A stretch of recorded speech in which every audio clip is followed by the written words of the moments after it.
The innkeeper's wife threw the last of Alara Voswin's belongings into the mud. A single traveling case, a wool cloak, a bundle of letters tied with ribbon that had never been answered. "Please." Alara's voice cracked. "Just one more week. He's coming. He promised he would come." "You've been saying that for 6 weeks." The woman crossed her thick arms over her chest, blocking the doorway of the Crescent Moon Inn. 6 weeks of unpaid lodging, 6 weeks of meals, 6 weeks of my best room sitting empty of paying guests because some fool girl believed a man would keep his word. Rain began to fall, soft at first, then heavier. The kind of autumn rain that seeped through wool and settled into bones. "I have nowhere to go?" "Should have thought of that before you let yourself be abandoned." The door slammed shut. The bolt scraped home.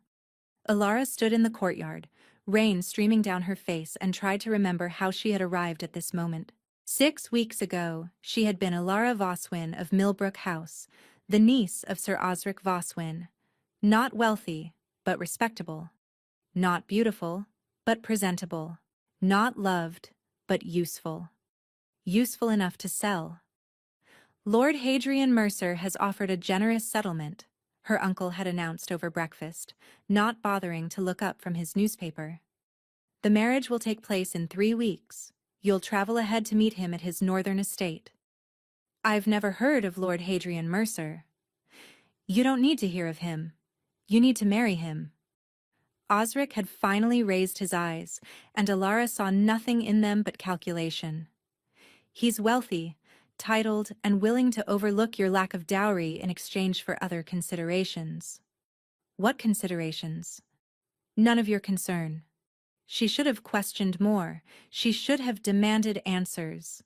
But Alara had spent 22 years learning that questions earned nothing but cold silence and colder treatment. Her parents had died when she was 7, leaving her to an uncle who saw her as a burden to be managed, then a commodity to be traded.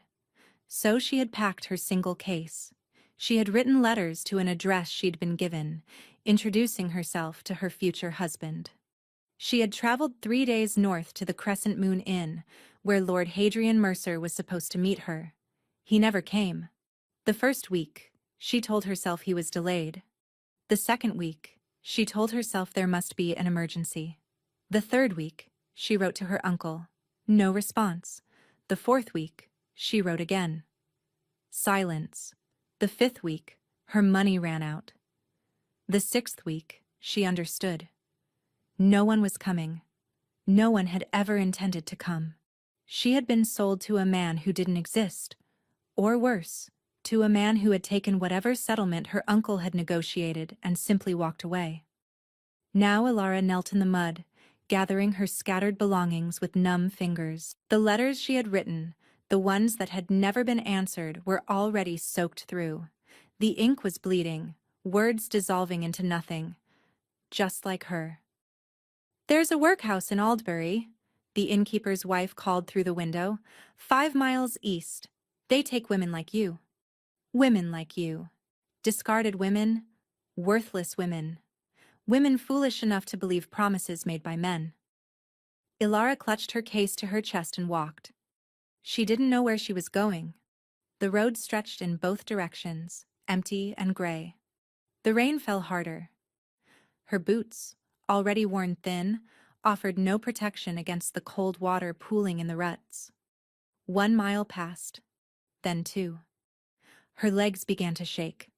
The chill had moved past her skin, past her muscles, into something deeper. She thought of the workhouse.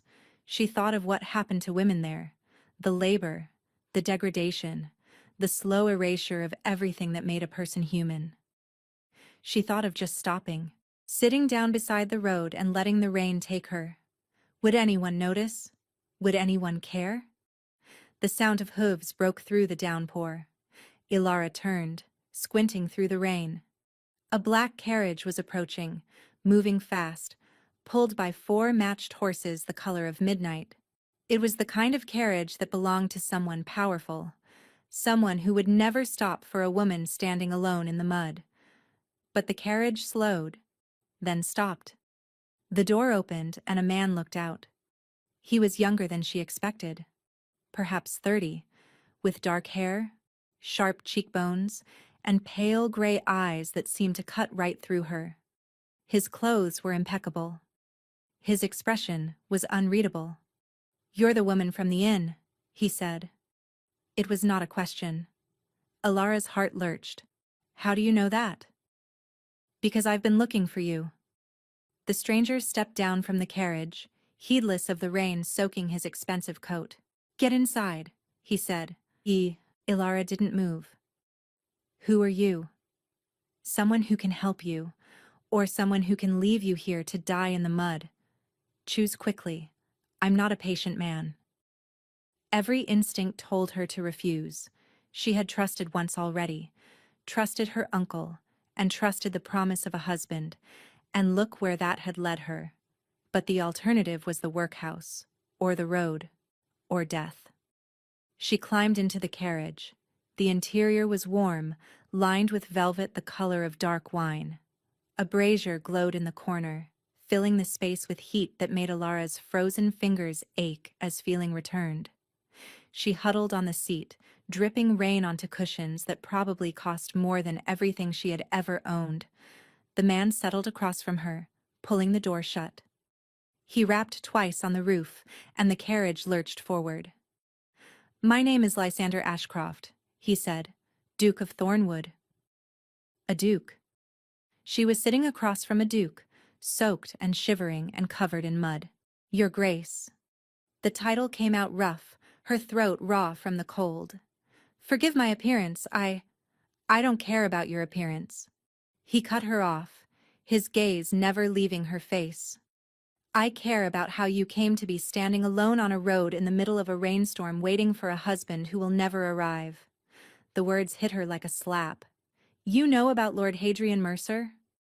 "I know everything about Lord Hadrian Mercer."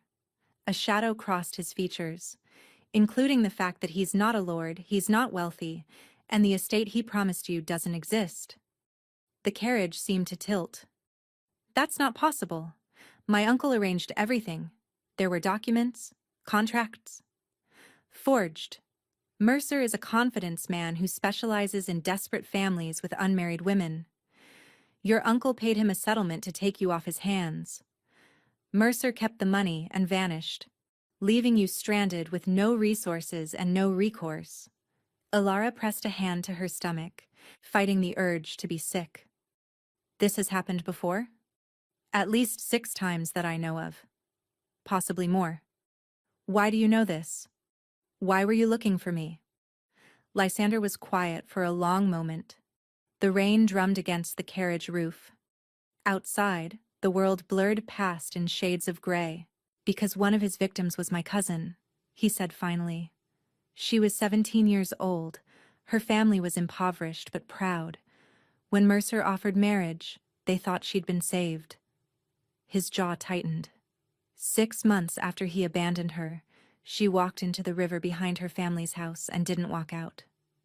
Alara closed her eyes. "I'm sorry." "Don't be sorry.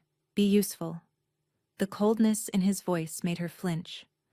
"I've spent 2 years tracking Mercer's victims, building a case, gathering evidence. But I've never found one before she disappeared, before she was destroyed. Until you. What do you want from me?" The Duke leaned forward, his presence filling the carriage like smoke. "I want to find Hadrian Mercer. I want to expose every crime he's committed. I want to destroy him so completely that his name becomes a warning whispered to every fortune hunter in England." He paused. "And you're going to help me do it. How?" "You'll stay in my house until your husband comes." The words were bitter, mocking. "That's what I told the innkeeper when I inquired about you. She was quite eager to share your story once I showed her gold." He sat back. "Of course, we both know he's never coming. But the world doesn't know that yet, and that pretense is going to be our weapon." Alara's mind raced, trying to keep pace with what he was saying. "You want me to pretend I'm still waiting for him? For now. Until we understand where he is. Until we can draw him out." The Duke's smile was cold and precise. Mercer is arrogant. When he learns that one of his victims found shelter with the Duke of Thornwood, he'll be curious, worried. He'll make mistakes. And when he does, I'll be waiting. And what happens to me when this is over? That depends on how useful you prove to be. It wasn't a promise. It wasn't even a reassurance.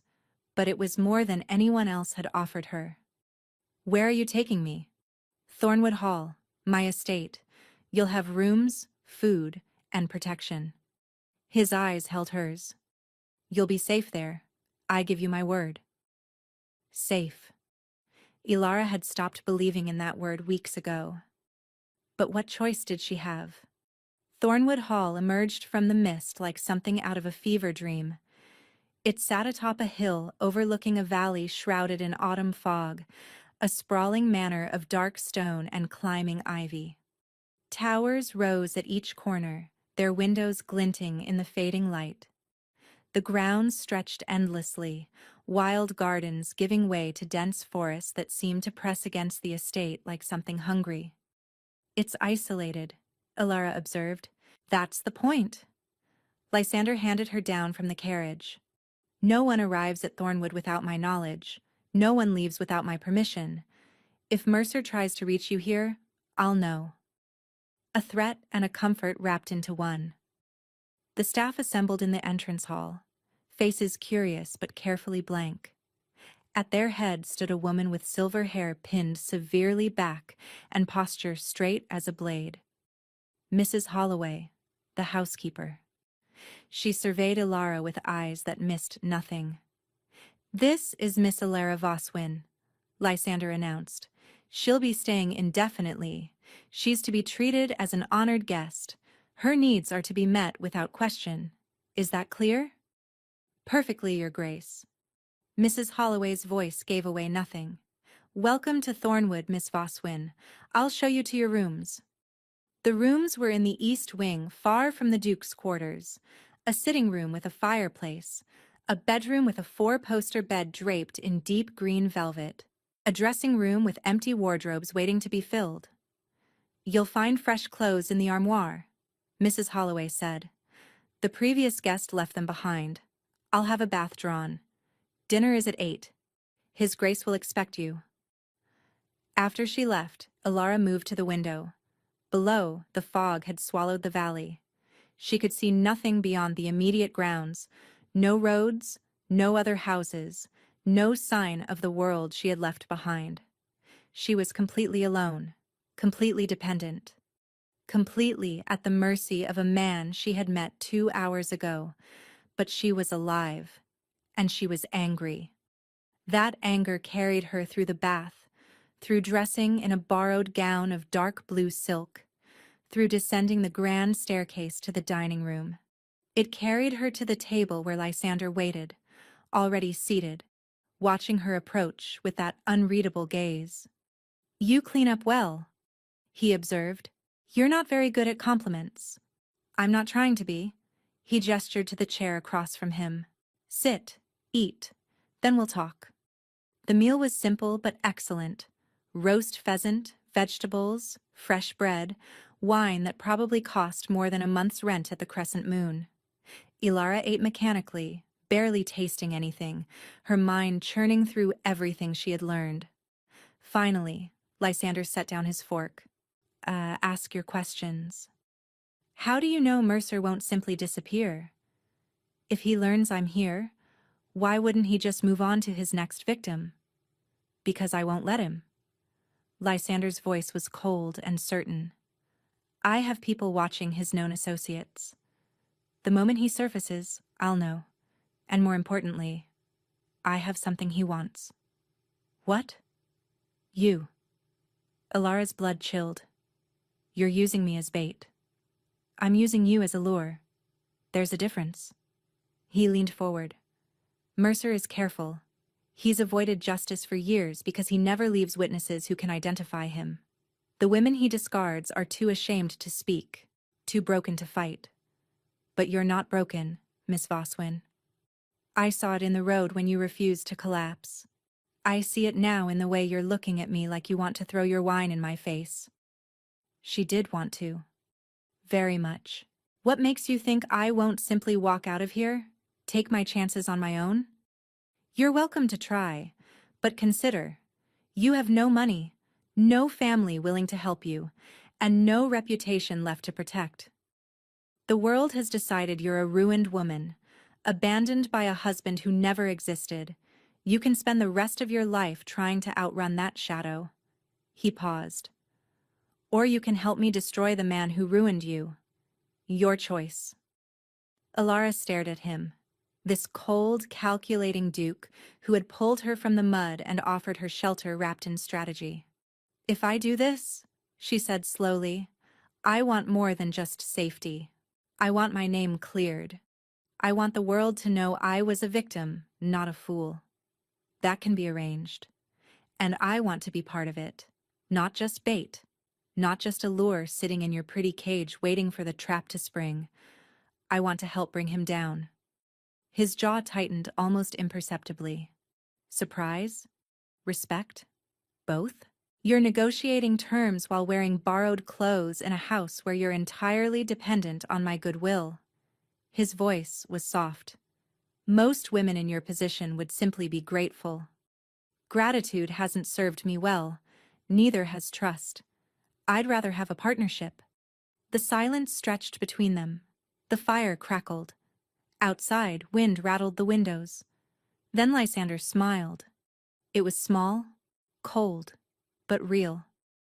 Very well, Miss Voswin. A partnership. He extended his hand across the table. You help me find Hadrian Mercer. You help me gather evidence that will see him hanged or transported. In return, I'll clear your name, establish you with a respectable position, and ensure you never have to depend on the mercy of men like your uncle again. Alara looked at his hand. Strong, scarred across the knuckles, belonging to a man who had just offered to make her a weapon in his war for justice.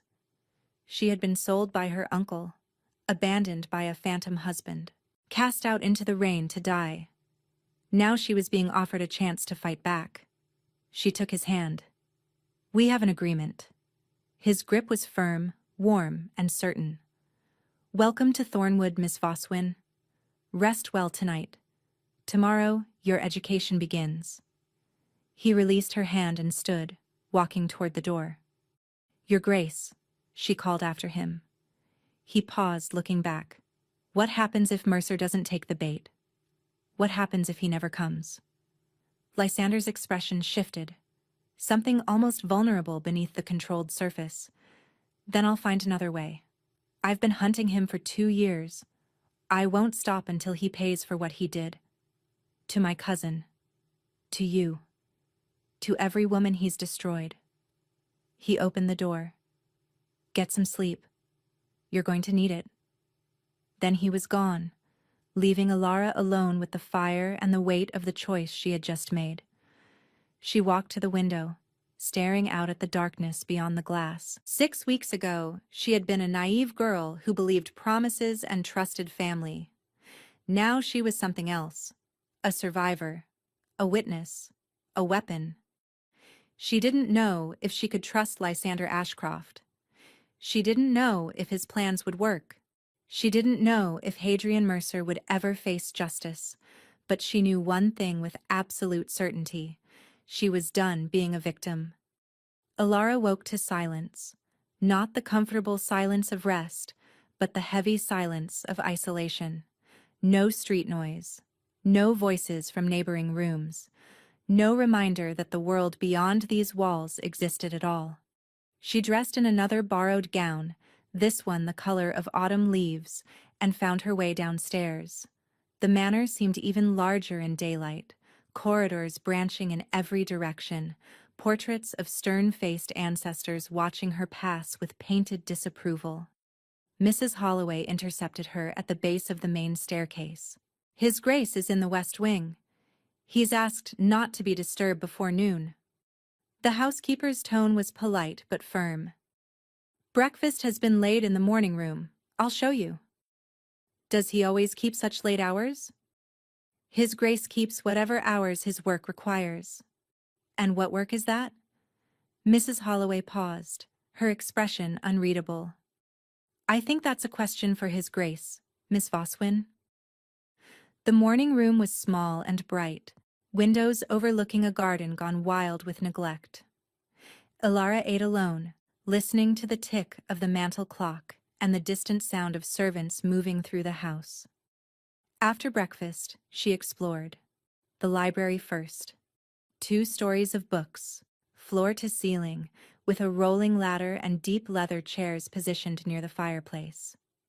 She ran her fingers along the spines, finding volumes on law, history, philosophy, and, curiously, a shelf dedicated entirely to criminal proceedings.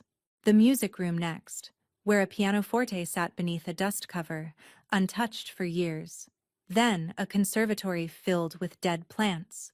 Then a gallery of paintings, most depicting hunts or battles, violence made beautiful through oil and canvas. Finally, she found a door that wouldn't open. Locked. In a house where she was supposedly an honored guest. That room is private. Ilara spun. Lysander stood at the end of the corridor, dressed in black, his face shadowed by the dim light. You said I had the run of the house. I said you'd be treated as a guest. Guests don't enter private studies. He walked toward her, each step deliberate. That room contains 2 years of investigation into Hadrian Mercer.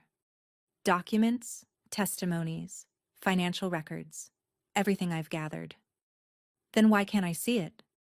Because you haven't earned that trust yet. The words stung more than they should have. I agreed to help you, Ilara said quietly. I shook your hand. I gave you my word. Words are easy. Actions take longer. Lysander stopped in front of her, close enough that she could see the faint circles beneath his eyes. Prove yourself, Miss Voswin. Then we'll talk about what's behind locked doors.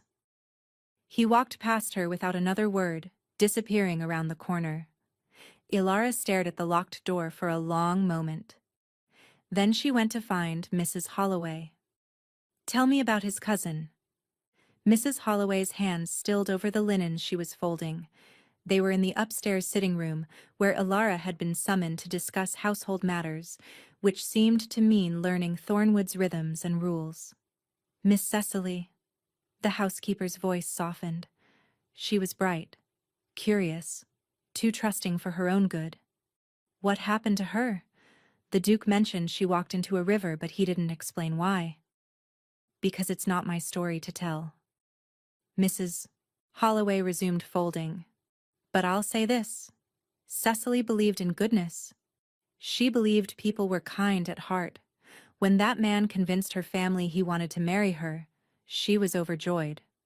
When he vanished with their money and left her stranded in a strange town with nothing but shame and whispers. She shook her head. Some hearts can't survive that kind of breaking. And the Duke blames himself? His Grace blames himself for everything. It's his way. Mrs. Holloway looked at Ilara directly.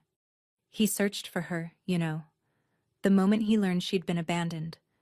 But by the time he found where she'd gone, she was already in the ground.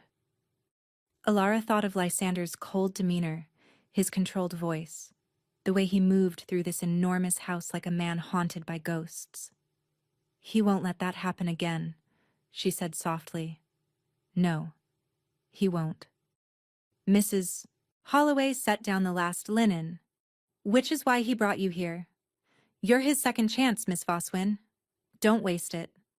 That afternoon, Lysander summoned her to the locked study. The room was smaller than she expected, every surface covered with papers, maps, and documents. A large board dominated one wall, covered with names and dates and lines of red string connecting them like a spider's web. 6 women that I know of, Lysander said, gesturing to the board. Possibly more. Mercer changes his name, his appearance, his story. But his method is always the same. Find a desperate family, offer marriage, take whatever money they have, disappear. Ilara studied the names. Charlotte Pemberton, Anne Whitfield, Mary Calloway, Helena Storebridge, Dorothea Wynne, Cecily Ashcroft. And now, at the bottom, freshly written, Ilara Voswin. What happened to the others? Charlotte entered a workhouse. She died of fever within the year. Anne's family disowned her. Last I heard, she was working in a factory in Manchester. Mary managed to return home, but she's considered ruined. No prospects, no future. Helena disappeared entirely. Dorothea took her own life, like Cecily. His voice hardened. And Cecily, you already know. They all just accepted it? None of them fought back? How do you fight a ghost? Lysander turned to face her. Mercer leaves no trail. He uses false names, false documents. By the time his victims realize they've been deceived, he's already moved on to the next mark. The shame keeps them silent. The isolation keeps them weak. But I'm not silent, and I'm not weak. No, you're not. The mask he wore cracked, just slightly. Which is why I'm going to teach you everything I know about him. His patterns, his associates, his weaknesses. He pulled a chair to the desk. Sit. We have work to do. For the next 3 hours, Ilara learned.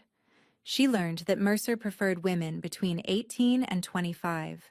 She learned that he targeted families with minor titles but major debts. She learned that he had a network of accomplices, forgers who created fake documents, innkeepers who provided alibis, even a corrupt solicitor who made the arrangements look legitimate. She learned that her uncle had likely been approached months before the proposal, groomed and manipulated until selling his niece seemed like the only sensible option. He'll have moved on by now, Lysander said, as the light outside began to fade. He never stays in one place after a job, but his network remains. If we can find one thread, we can unravel the whole tapestry.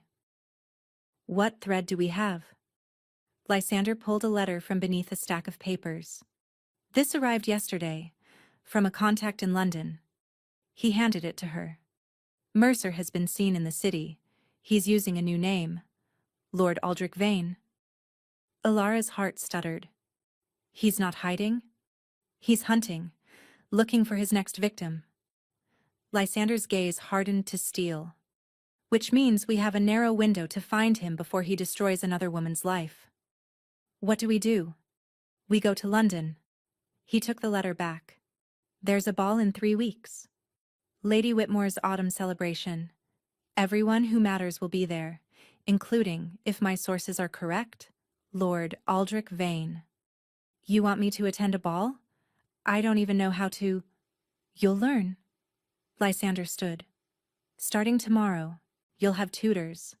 Dancing, etiquette, conversation. Everything you need to move through society without raising suspicion. And then what? I just walk up to the man who ruined my life and introduce myself? No.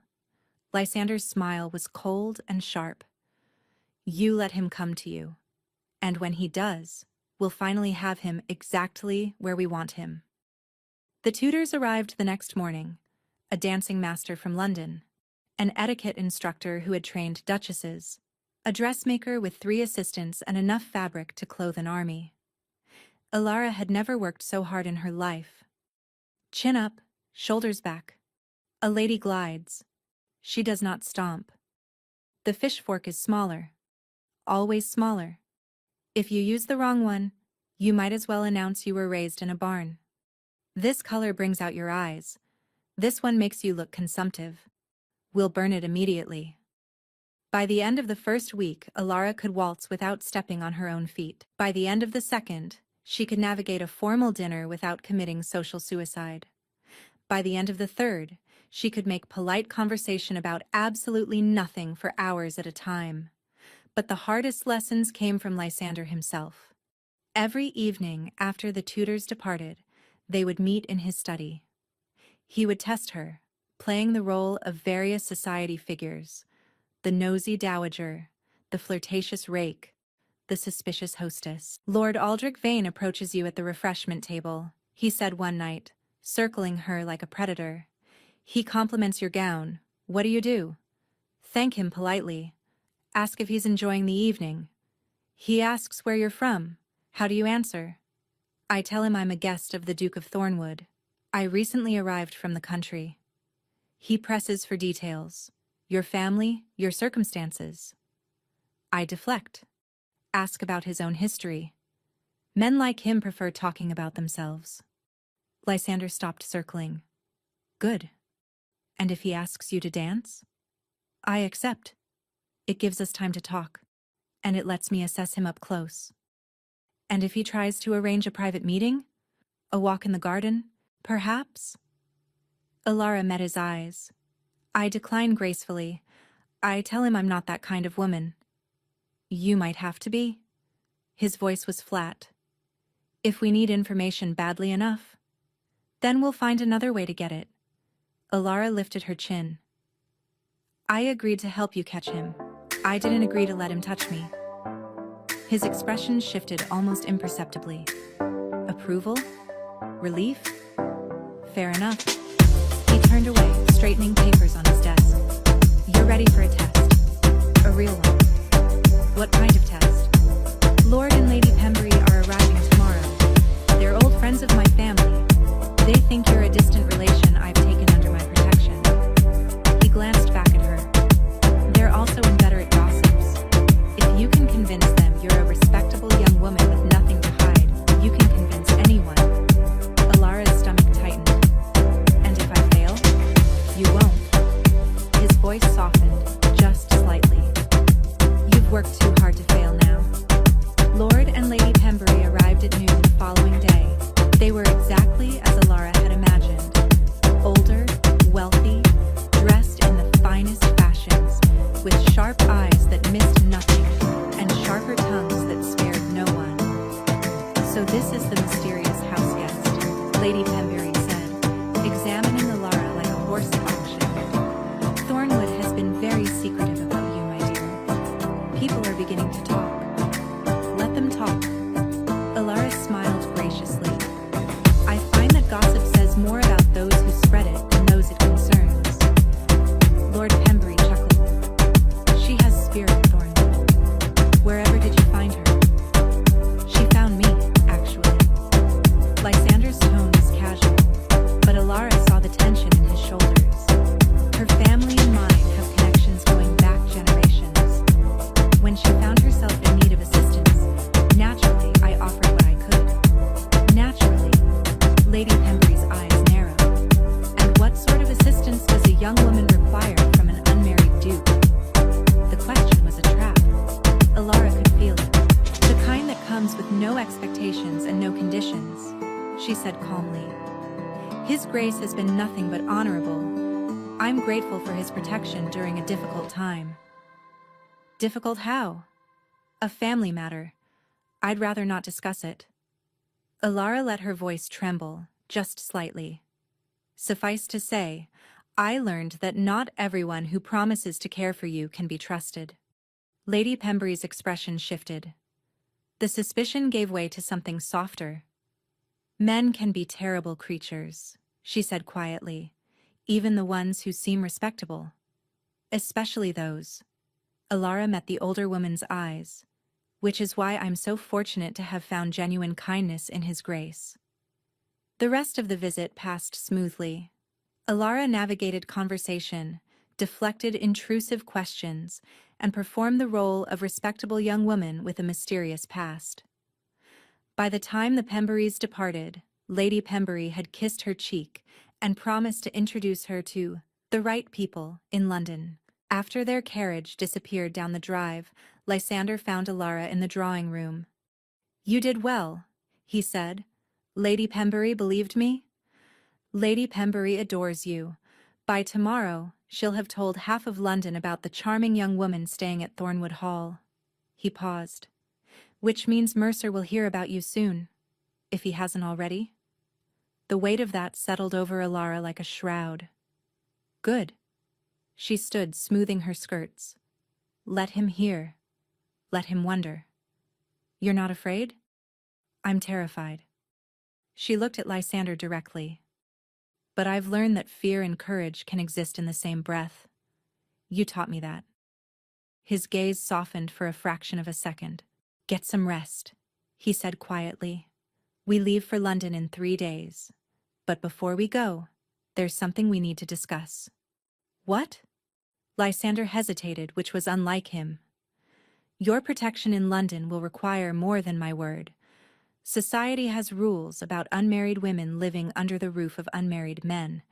If we're to move freely, if we're to make Mercer believe you're untouchable. He met her eyes. We should marry. A legal arrangement. Nothing more. Alara's breath caught. You want to marry me? I want to protect you.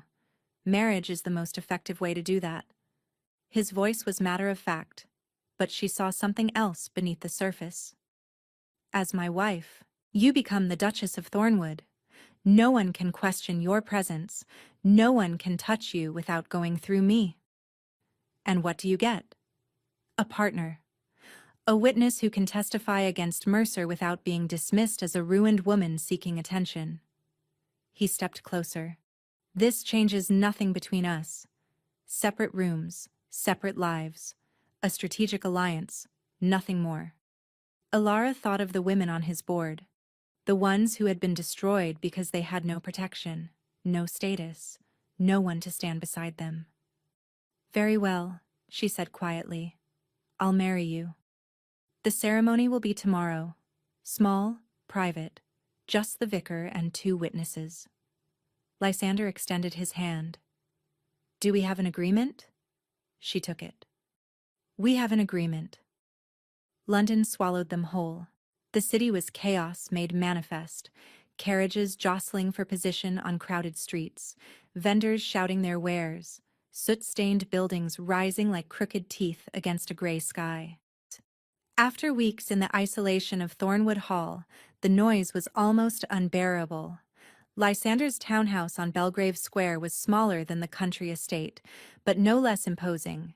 4 stories of white stone, with black iron railings and windows that reflected the pale autumn light like blind eyes. You'll stay in the guest quarters on the 3rd floor, Lysander said, as servants unloaded their trunks. The ball is in 2 days. Until then, we prepare. Prepare how? I have informants throughout the city. Tonight, I'll meet with them, confirm Mercer's movements, and identify his current targets. His jaw tightened. You'll stay here. Rest. Review everything we've discussed. You're leaving me alone? You'll have the staff. And this. He pressed something cold into her palm. A small pistol. Silver-plated, elegant, deadly. Do you know how to use it? Point and pull the trigger? Close enough. His eyes held hers. Don't hesitate if you need to. Mercer has people everywhere. If anyone approaches you that you don't recognize, anyone at all, you defend yourself first and ask questions later. Ilara wrapped her fingers around the weapon. It was heavier than she expected. You think he already knows I'm here? I think he knows everything that happens in this city. Lysander pulled on his gloves. Which is why we need to move faster than he expects. He was gone before she could respond, leaving Alara alone in the foyer with a pistol in her hand and fear coiling in her stomach. The next 2 days passed in a blur of final preparations. The dressmaker arrived with the gown Alara would wear to Lady Whitmore's ball. Deep emerald silk that caught the light like water, with a neckline that was daring without being scandalous. When she tried it on, she barely recognized herself. You look like someone who belongs, Lysander said when he saw her.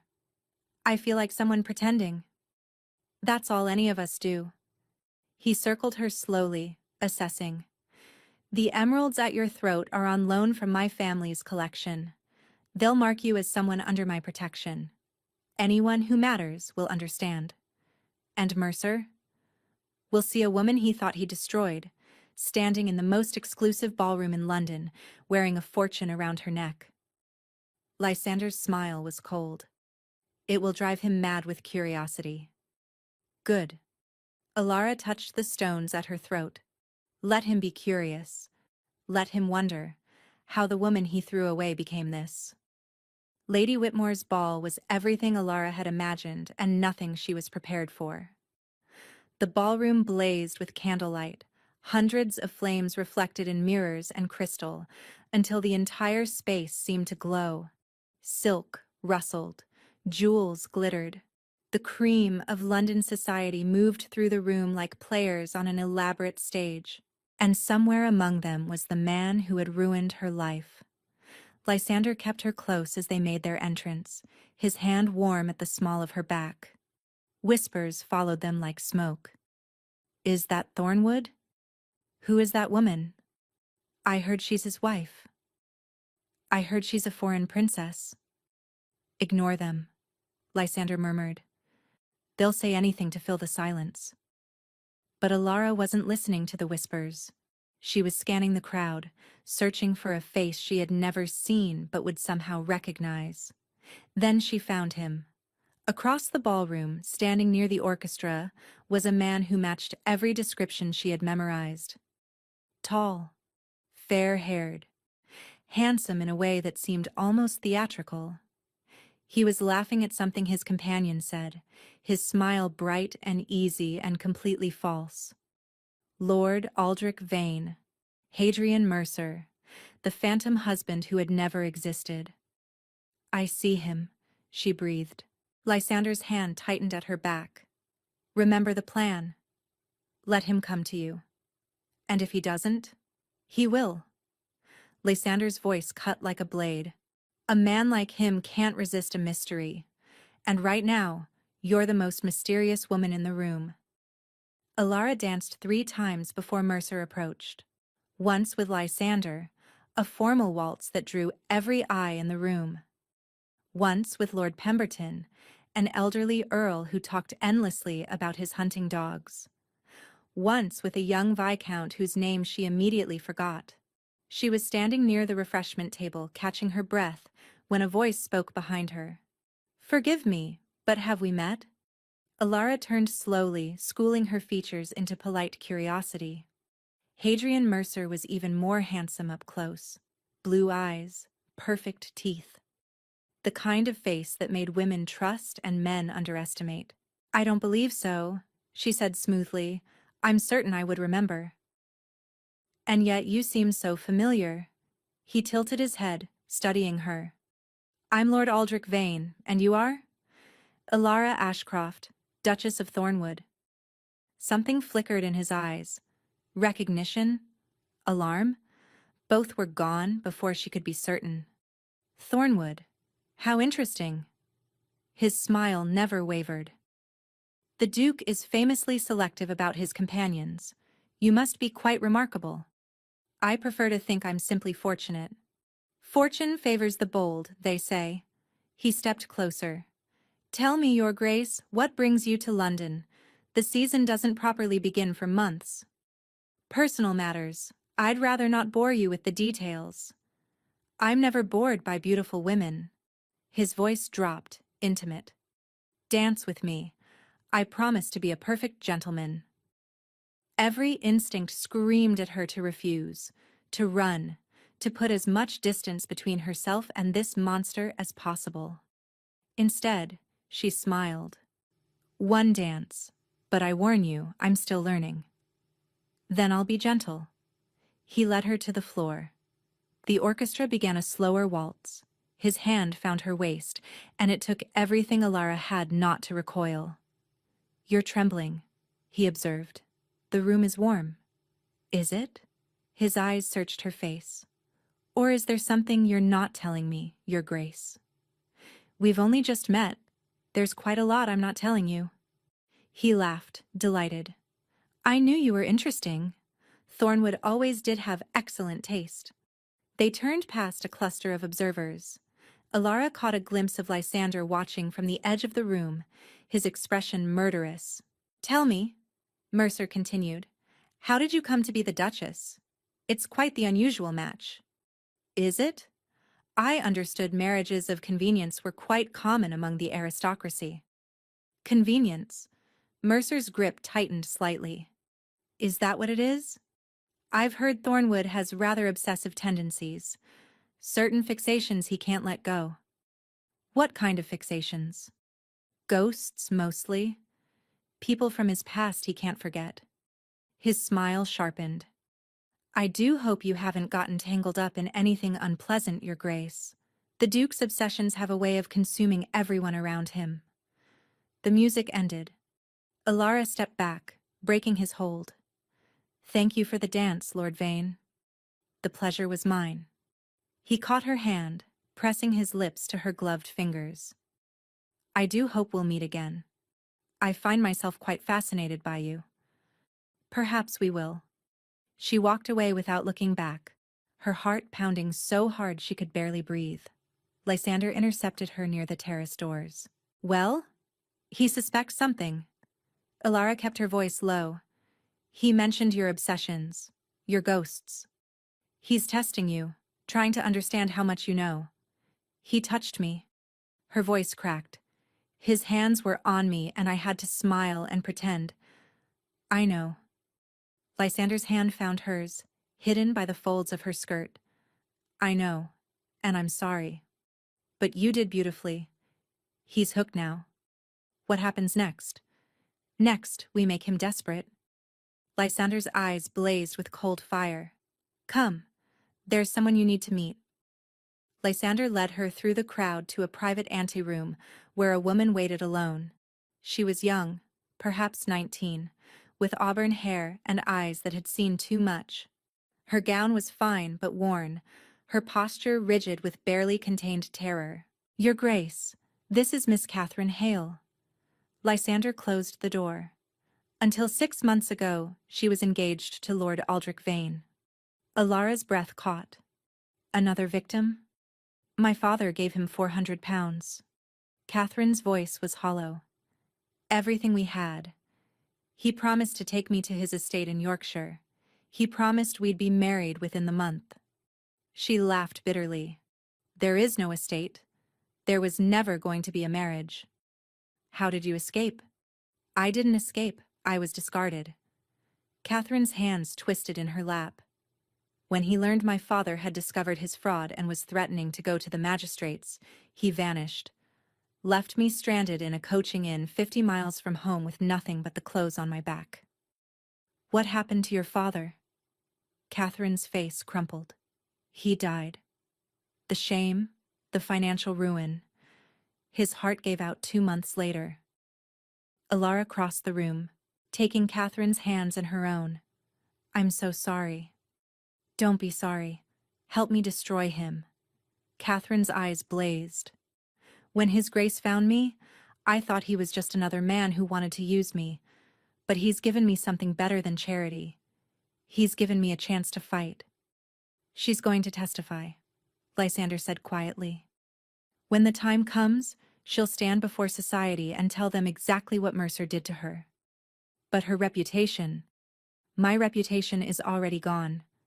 Catherine stood, her chin lifting. Let them call me ruined. Let them whisper. If it means that monster faces justice, I'll bear any scandal. Alara looked between Catherine and Lysander. How many more are there? Women willing to speak? 3, as of yesterday. I've been gathering them for months. Lysander's voice was grim. But testimony isn't enough. We need proof. Documents, financial records, something that shows the pattern of fraud beyond any doubt. Mercer keeps records. Catherine said. He's meticulous about it.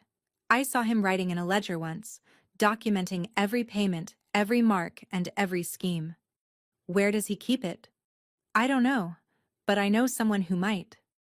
2 hours later, Alara found herself in a part of London she had never imagined existed. The streets were narrow and dark, lined with crumbling buildings and shadows that moved. Lysander had insisted on accompanying her, his hand never far from the weapon concealed beneath his coat. This is madness, she whispered. This is necessity. He guided her toward a tavern with no sign, just a faded red door. The woman we're meeting is a forger. She created documents for Mercer for years. Catherine knew her name. Why would she help us? Because Mercer stopped paying her 3 months ago, and because I'm offering her enough gold to disappear to the continent. He paused at the door. Stay close. Don't speak unless I tell you to. The tavern's interior was thick with smoke and the smell of cheap ale. Lysander led her to a back room where a woman waited in the shadows.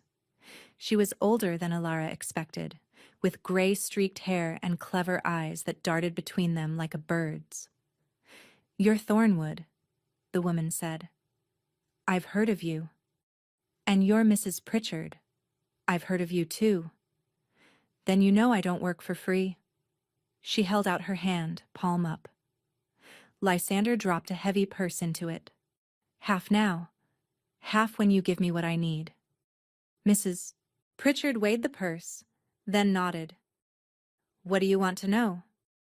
"Mercer's ledger, the one where he keeps his records. He has a solicitor, Cornelius Black, office on Threadneedle Street." Mrs. Pritchard smiled, showing yellowed teeth.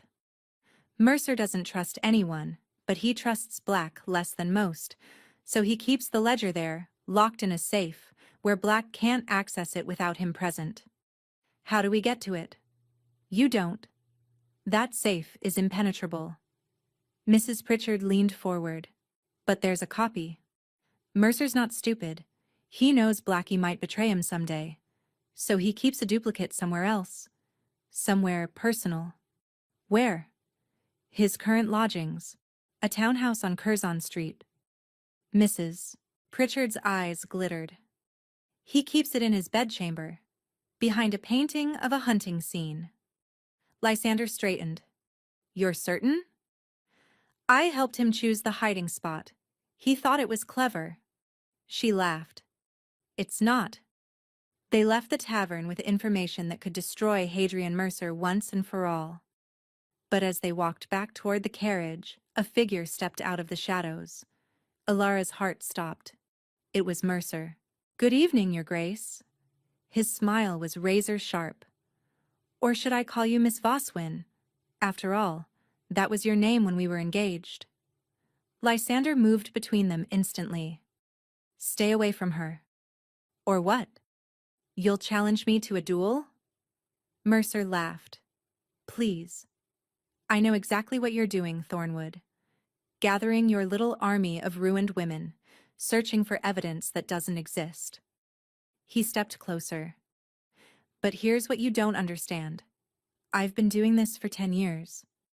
I've destroyed men more powerful than you." "Then why do you look so frightened?" Tension rippled across Mercer's handsome features. "I'm not frightened. I'm amused." "You should be frightened." Alara stepped forward, her voice steady despite her terror. "Because I'm not one of your broken victims who'll stay silent out of shame. I'm going to stand in front of everyone who matters and tell them exactly what you are." "And who would believe you? A nobody who was foolish enough to trust a stranger." "They'll believe me." She lifted her chin. "Because I'm not alone anymore." Mercer's smile faded. For the first time, Ilara saw the predator beneath the charm, cold and calculating and dangerous. "You have no idea what you've started," he said softly. "But you will?" He vanished into the darkness as quickly as he had appeared. Lysander grabbed Ilara's arm. "We need to leave. Now." "He knows. He knows everything." "Which means we're out of time." Lysander's gaze burned with intensity. "We get that ledger tonight, before he can destroy it." The townhouse on Curzon Street was dark when they arrived. Lysander had assembled a small team, 2 former soldiers who owed him their lives, a locksmith who asked no questions, and Catherine Hale, who refused to be left behind. "Mercer left for his club an hour ago," one of the soldiers reported. "He won't return until dawn." "Then we have until dawn to find that ledger." Lysander turned to Alara. "You don't have to do this. You can wait in the carriage." "I've come this far. I'm not stopping now." The locksmith made quick work of the servants' entrance. They slipped inside, moving through darkened corridors by candlelight. Mercer's bedchamber was on the 2nd floor. Exactly as Mrs. Pritchard had described, a hunting scene hung above the fireplace. Behind it, a small safe was set into the wall. The locksmith knelt, working his tools with practiced efficiency. "Someone's coming!" one of the soldiers hissed from the doorway. They barely had time to hide before the door swung open. A servant entered, carrying fresh linens. She moved about the room, unaware of the intruders concealed in the shadows. Minutes stretched into eternity before she finally departed. "Clear," the soldier whispered. The locksmith returned to his work. A soft click, and the safe swung open. Inside was a leather-bound ledger, thick with entries. Lysander opened it, scanning the pages. "It's all here," he breathed. "Every victim, every payment, every false identity he's ever used." He looked at Alara. "We have him." 3 days later, Lady Whitmore hosted another gathering, a garden party this time, attended by the same elite crowd who had witnessed Alara's debut. But this time, Alara wasn't there to dance. She was there to destroy. Lysander had arranged everything. The magistrate was present, along with Lord Chief Justice Hartwell, 3 members of Parliament, and a carefully selected audience of the most influential gossips in London. Mercer arrived late, still confident, still smiling. He had no idea what was waiting for him. "Ladies and gentlemen," Lysander's voice cut through the conversation. "Thank you for attending today. I have an announcement that concerns everyone here." The crowd fell silent. For the past decade, a man has moved through our society, a man who presents himself as a lord, a gentleman, a suitable match for our daughters and sisters. Lysander's eyes found Mercer in the crowd. "That man is a fraud, a thief, and a destroyer of innocent women." Murmurs rippled through the gathering. "That's quite an accusation," Lord Pemberton said. "Do you have proof?" "I have more than proof." Lysander gestured, and Catherine Hale stepped forward. "I have witnesses." Catherine's voice trembled, but she did not falter. She told her story, every painful detail from the false courtship to the stolen money to her father's death. When she finished, tears streamed down her face, but her eyes were fire. 2 more women followed, then a third. Each one had been deceived by the same man. Each one had been destroyed. Each one had found the courage to speak. By the time they finished, the crowd was in uproar. "This is absurd," Mercer sputtered. "These women are lying. They're being paid to—" "Are they?" Lysander held up the ledger. "Because I have documentation. In your own handwriting. Every victim. Every scheme. Every payment." He opened the ledger, reading aloud. Names, dates, amounts. The systematic destruction of half a dozen families, laid bare for all to hear. "This proves nothing," Mercer insisted, but his face had gone white. "That ledger was stolen. It's fabricated." "Then perhaps this will convince you." A new voice spoke from the edge of the crowd. Everyone turned. Sir Osric Voswyn, Alara's uncle, stood there with 2 magistrates at his side. He looked older than she remembered, diminished somehow. "I was approached by this man 2 years ago," Osric said, his voice shaking. "He offered to take my niece off my hands in exchange for a settlement. I agreed because I was desperate, because I was a coward." He looked at Alara, and for the first time she saw shame in his eyes. "I knew something was wrong. I knew he was too eager, too smooth. But I didn't care. I just wanted the burden gone." "Uncle, let me finish." Osric pulled papers from his coat. "After I learned what happened to Alara, after I learned she'd been left to die, I started investigating. I found other families he'd approached. I found the solicitor who helped him forge documents." He handed the papers to the magistrate. "It's all there. Everything you need to prosecute him." The magistrate examined the documents, then nodded to his officers. "Lord Aldrich Vane, or whatever your true name is, you're under arrest for fraud, theft, and conspiracy." Mercer tried to run. He made it 3 steps before the officers seized him. "You can't do this," he screamed, struggling against their grip. "Do you know who I am?" "We know exactly who you are," Alara said, stepping forward. "You're the man who threw women away like garbage. You're the man who thought shame would keep us silent." She smiled, cold and triumphant. "You were wrong." As they dragged Mercer away, the crowd erupted. Some were outraged. Some were sympathetic. All were talking. But Alara heard none of it. She was looking at Lysander, who was looking at her with something in his eyes she had never seen before. Pride, relief, and something deeper. Something that made her heart ache. "We did it," she whispered. "You did it." He took her hands in his. "Every step of the way, you chose courage over safety, truth over silence. I just provided the resources. You provided more than that." Alara squeezed his hands. "You gave me something I'd lost. You gave me hope." That night, Alara found Lysander in the library of his townhouse. He stood at the window, staring out at the London street below. The fire had burned low, casting long shadows across the room. "You should be celebrating," she said softly. "I should be." He didn't turn around. "Mercer is in custody. The evidence is overwhelming. He'll hang or be transported, either way. He'll never hurt anyone again." "Then why do you look like a man carrying the weight of the world?" Finally he turned, and Alara saw something she had never seen before. Tears, because it doesn't bring her back. His voice broke. "Cecily is still gone.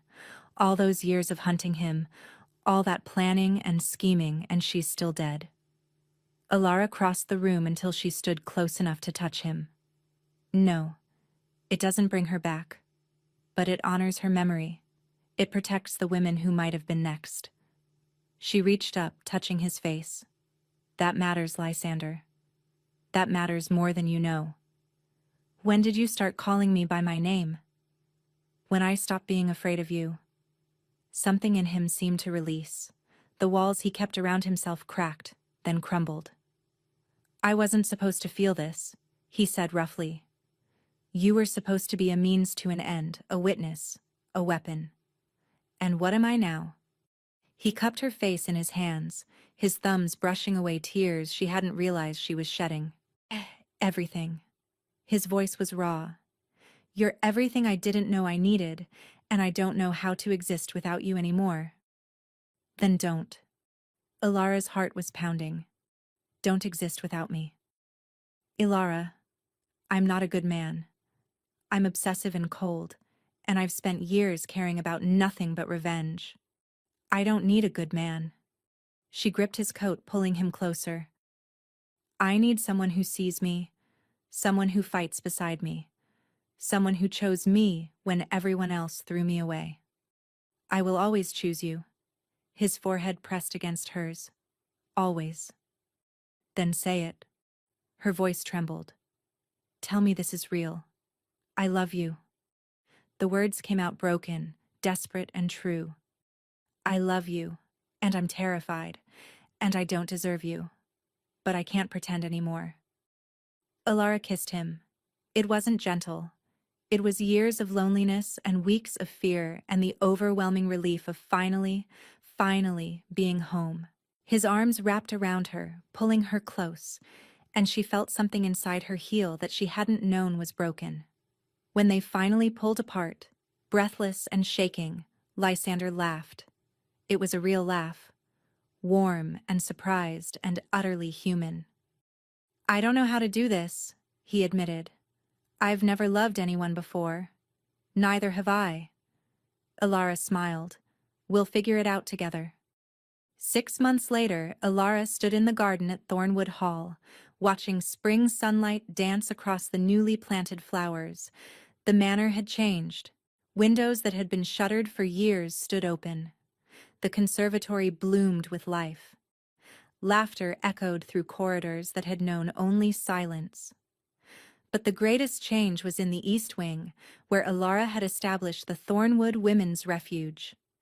23 women had passed through its doors since it opened. Women who had been abandoned, defrauded, left with nothing. Women who had been told their shame made them worthless. Each one found shelter, training, and a path to a new life. Catherine Hale ran the day-to-day operations, her experience transforming into purpose. 3 of Mercer's other victims had joined the staff, turning their pain into power. "You're staring again." Ilara turned to find Lysander watching her from the terrace, a small smile on his lips. "I'm thinking," she corrected. "Dangerous habit." He walked toward her, taking her hand. "What are you thinking about?" "About how different everything is. 6 months ago, I was standing in the rain with nothing, convinced I would die alone and forgotten." She looked up at the manor, at the life they had built. "Now I have more than I ever dreamed possible." "You have exactly what you deserve." Lysander lifted her hand, pressing his lips to her knuckles. "You fought for it. You earned it. We earned it." He reached into his pocket and withdrew a small velvet box. Ilara's breath caught. "I know our wedding was practical, strategic, necessary for your protection," he said quietly. "But this isn't practical or strategic." He opened the box to reveal a ring set with a deep green emerald surrounded by diamonds. "This is a choice. I'm choosing you, Ilara. Not because I need to, because I want to, because I love you more than I knew I was capable of loving anyone." Ilara's vision blurred with tears. "Lysander, you said once that you'd learned not to trust promises made by men." He slid the ring onto her finger, beside the simple gold band she already wore. "I'm asking you to trust this one, not because I'm a duke or because I can protect you, but because you've seen exactly who I am, the obsession, the coldness, the broken parts, and you chose me anyway." "I did." She cupped his face in her hands. "I do. I always will." "Then let this ring mark a new beginning." His voice was thick with emotion. "Not a contract. A covenant." He kissed her there in the garden, surrounded by flowers and sunshine and the evidence of everything they had built from ashes. When they finally separated, Ilara rested her head against his chest, listening to his heartbeat. "Do you believe in fate now?" she asked. "I believe in you." His arms tightened around her. "I believe that sometimes the worst moments lead to the best outcomes. I believe that you were meant to find me, or I was meant to find you, and I don't care which one is true as long as we're together." Ilara smiled. "That might be the most romantic thing you've ever said. Don't get used to it. I have a reputation for being cold and unfeeling." "Had," she corrected. Past tense. They stood there as the sun began to set, painting the sky in shades of gold and rose. 2 people who had found each other in the darkest circumstances and built something neither had planned, but both had needed. Ilara had been abandoned once, left in the cold to die, told she was worthless, forgotten. But Lysander had found her. He had chosen her. He had loved her when she had stopped believing love existed. And together, they had proven that even the coldest beginnings could lead to the warmest futures, if you were brave enough to fight for them. Thank you for staying with us until the very end. If this story touched something in you, the fight for justice, the power of being chosen, the strength it takes to survive, I hope you'll share it with someone who needs to hear it. Drop a comment telling us your favorite moment and where you are listening from. If you're ready for another story where love conquers the impossible, subscribe and ring that bell so you never miss the next chapter. You're the reason these stories exist. Thank you for being here, for listening, for believing that even in the coldest moments, love can find a way.